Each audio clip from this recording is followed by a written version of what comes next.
The Viking Age, where the longships were not the only things with intimidating lengths. Forget raiding monasteries, half the scandal came from what they were doing after dark. But before we sail into these stormy waters, smash that subscribe button like a Viking axe through a monastery door, and tell me in the comments, where are you watching from, and at what unholy hour? Midnight raid or breakfast feast? Ladies, gentlemen, and morally flexible onlookers, permit me to tug at your silken sleeve and draw you aside, for I have acquired intelligence of the most indecorous, indecent, and indecipherably Nordic variety. Yes, the Vikings, those broad-shouldered purveyors of plunder who gave our ancestors headaches and our modern films endless excuses for shirtless actors, were not merely swinging axes. Oh no, dear reader, they were also swinging quite a few other things. Now, pray do not imagine a candlelit romance of Wagnerian proportions. Forget moonlight, roses, and the gentle strumming of a harp. Viking intimacy was more akin to a business contract signed in goat's blood, or at best, a tavern brawl that accidentally ended in matrimony. Their practices, if we may even call them that, would have made a Regency debutante faint clean through her corset and out the other side. And yet, while clergymen clutched their rosaries in horror and Saxon monks scribbled furiously about barbarian depravity, I cannot help but observe, rather wickedly, that most of these scandals look suspiciously like gossip. Yes, my dear reader, much of what we think we know about Viking bedrooms comes not from Norse diaries, they were too busy raiding, but from the pamphleteers of their age, scandalized monks, rival chieftains, and poets who made a tidy living insulting one another's manhood. So, let us leaf through this dusty, scandalous ledger together. I shall pour the mead, whisper the gossip, and you may clutch your pearls at leisure. But beware, once you know how Vikings truly tied the knot, or untied it, you may never look at your local fjord the same way again. And yet, beneath the quills and the scandal, there was strategy. To depict your enemies as sexual deviants was to dehumanize them, to brand them as less than Christian, less than civilized. What better way to justify holy wars and papal finger-wagging than to insist your enemies were simultaneously bloodthirsty and bedroom-thirsty? Still, one must admit, the Vikings did not help their own case. Their poets, those silver-tongued skalds, loved nothing more than a public insult contest. They called each other ergi, unmanly, effeminate, perverse, with all the enthusiasm of Regency gossips calling one another loose. And when your culture turns the bedroom into a battleground of honor, well, the reputation writes itself. So by the time the ink dried on the parchment, the Vikings were remembered not simply as raiders, but as raunchy raiders, a people whose reputations, much like their longships, sailed faster than the truth could catch up. If you are imagining Viking marriage as a tender union of souls draped in flowers and serenaded by a harpist, please deposit that fantasy promptly in the nearest fjord. Marriage in the north was less happily ever after and more merger and acquisition. A Viking wedding was a business deal with antlers on. Fathers traded daughters like bonds on the open market, each transaction sealed with ale, land, and in particularly festive cases, a few head of cattle. Love was not required, a sharp axe and a decent dowry were. Picture it, two burly families shaking hands over a bride as if she were prime real estate. Congratulations, you've acquired a farm, 2 oxen, and a woman with excellent childbearing hips. But of course, where there is business, there are side hustles. Viking men, particularly those of wealth, did not stop at one woman. Oh no, they kept concubines and mistresses with all the nonchalance of a Regency rake collecting gambling debts. Slaves, too, were pulled into this arrangement, unwilling partners in a system that blurred the line between household management and outright exploitation. And yet, in a curious twist, Viking women wielded surprising power in these arrangements. A wife could demand divorce if her husband grew too fond of his side projects or if he treated her poorly.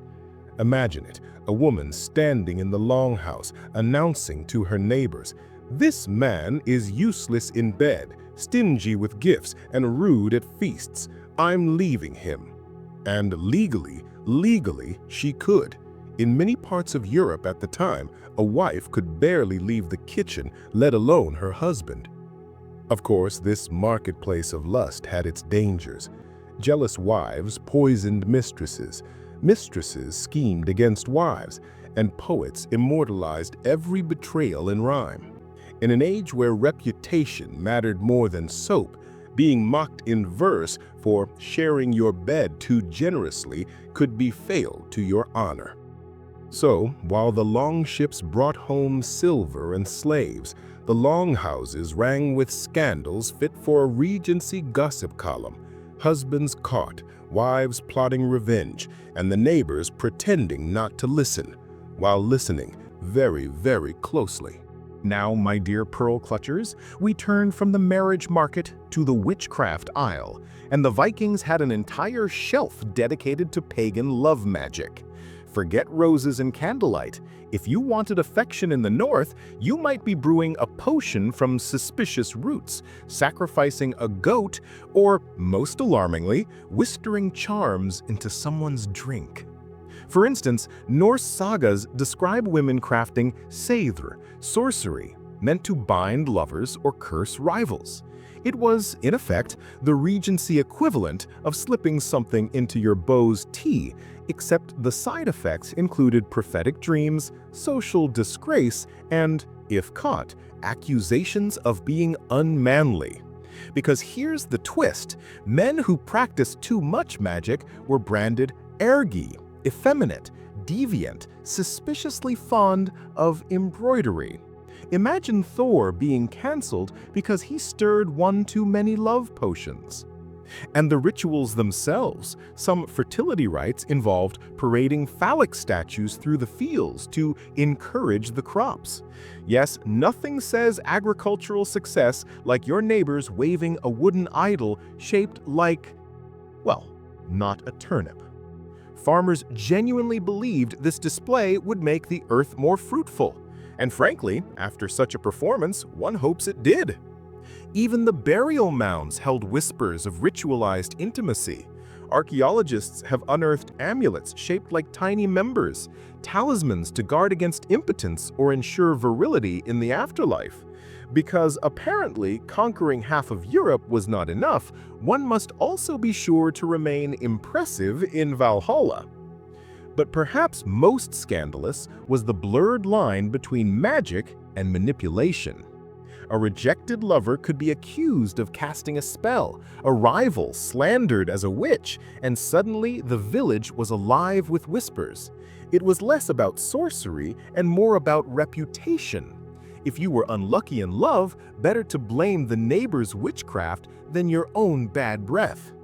So in the Viking world, love was not simply passion, it was potion, performance, and public spectacle.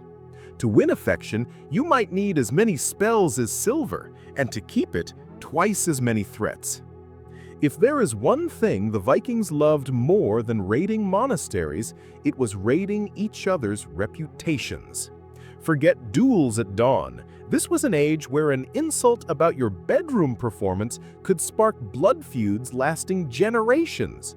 The deadliest word in the Viking dictionary was ergi. Call a man that, and you weren't just questioning his courage, you were suggesting he was effeminate, unmanly, perhaps even submissive in ways not considered proper. It was the medieval Nordic equivalent of slapping someone across the face with a glove and declaring, "Sir, you are no better than your mother's milkmaid." Poets, those scandalous skalds, weaponized verse to humiliate rivals. Imagine standing in a smoky longhouse, only for someone to recite a bawdy poem claiming you couldn't satisfy your wife, or worse, that you preferred roles deemed shameful. In an honor culture, such slander was not just embarrassing, it could be fatal. Some sagas record men literally killing one another because of a well-aimed sexual taunt. And it wasn't just men in the firing line. Women, too, bore the brunt of reputational warfare. To be branded promiscuous, scheming, or loose could unravel alliances as swiftly as a sword through silk. Yet women gave as good as they got. Sagas tell of wives publicly mocking their husbands' prowess, daring them to prove themselves in battle or the bedroom.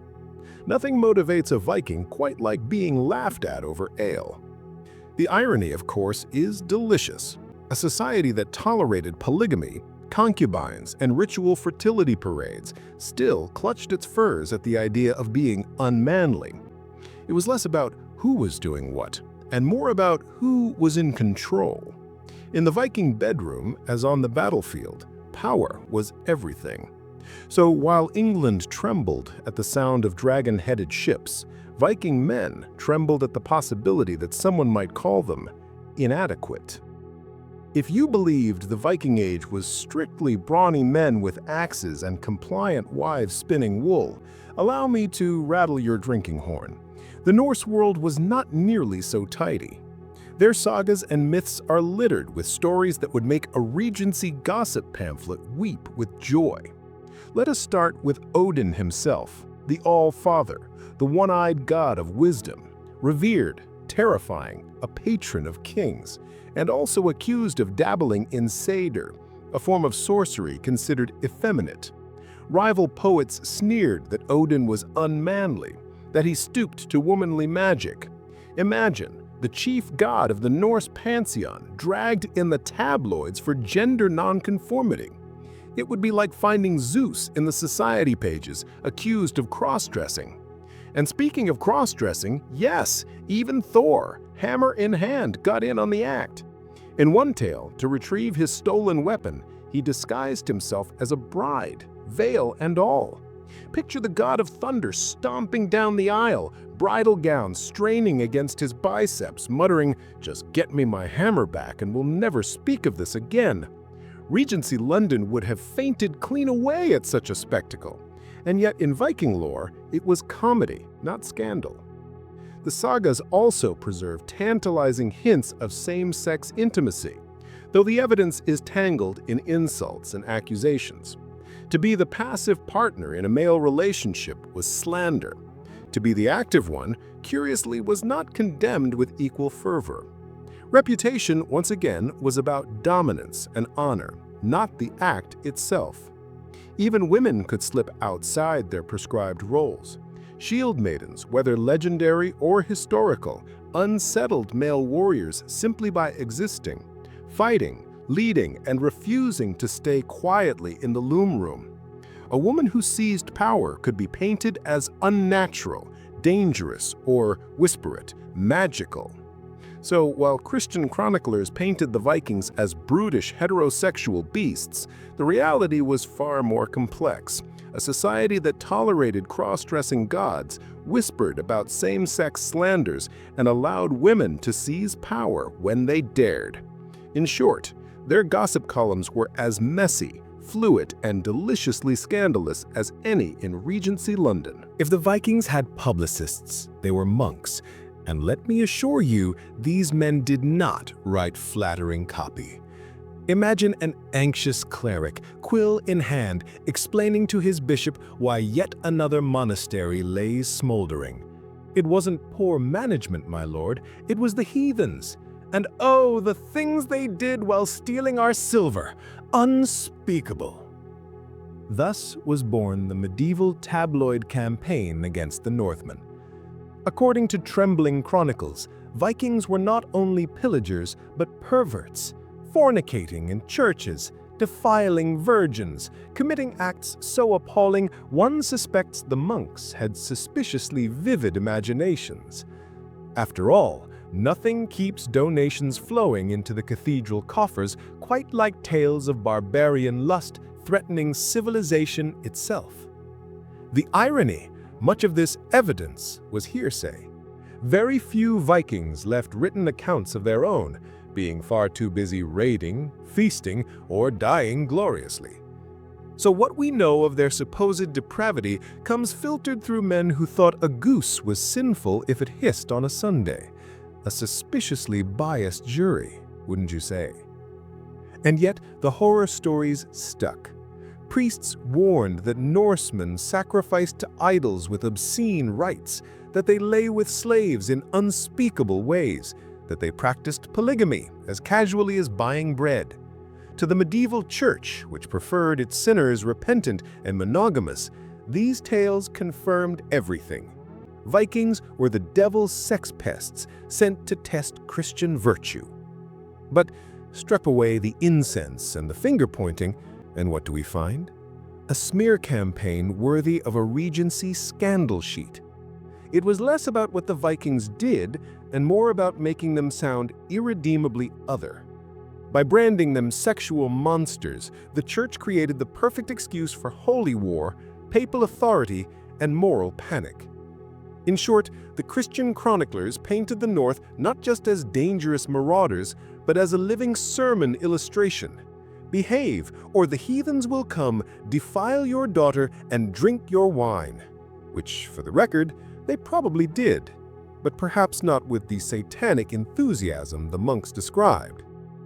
And so, dear reader, what have we learned from our stroll through the smoky longhouses and scandal-ridden sagas of the Viking Age? That marriage was a marketplace, mistresses a given, and insults about your manhood more dangerous than an axe to the skull. That fertility rituals involved parading statues far too indecent for polite company. That gods themselves cross-dressed when the occasion demanded it, and that monks, bless their pious quills, could spin Viking gossip into a moral panic faster than you can say fornication. In the end, the Vikings were no more depraved than any other society, merely less apologetic about it. Their scandals echo down the centuries not because they were uniquely filthy, but because their enemies were uniquely loud in describing them. They remind us that history is written not by the winners, but by the pamphleteers, the gossips, and the pearl clutchers. So the next time someone tells you the Vikings were savage brutes, remember, half of their reputation was built in the bedroom, the other half in the monastery scriptorium. And the real horror? That 1,000 years later, we're still reading their dirty laundry with the same glee as a Regency widow with her third sherry. Because if history teaches us anything, it's this: humanity has always been shocking, scandalous, and utterly predictable, especially when it comes to sex.